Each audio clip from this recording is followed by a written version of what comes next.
this is kind of one thing that I still use, and I use in my mission, is just note cards. One side is a word, and the back side is the definition in English.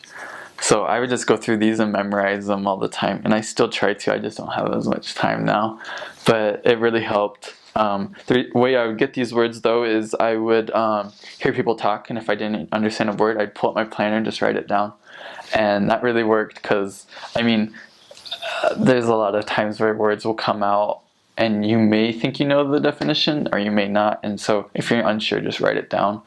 Other thing, always pray in Japanese. Make a friend, like a really good friend, like someone that you can talk to about anything, like whether it's a member, an investigator, or just a kid that you see a lot. Like, I don't know, just someone that is willing to speak to you in Japanese no matter how much you botch it, because they will talk back and you'll learn from that, and they'll kind of help you learn a lot. So basically every area I had a friend, and I feel like it helped me like so much, like with learning the language. Praying for the gift of tongues, that's like the number one thing. Like, you can't do anything without the gift of tongues. Like, I mean, it's not gonna say that you're gonna speak perfect Japanese. It's gonna, basically the gift of tongues is gonna enable you to communicate with them through the Spirit, you know? And you need that, because I mean, speaking good Japanese is great and all, but like speaking through or teaching through the Spirit and with the Spirit is the most important thing.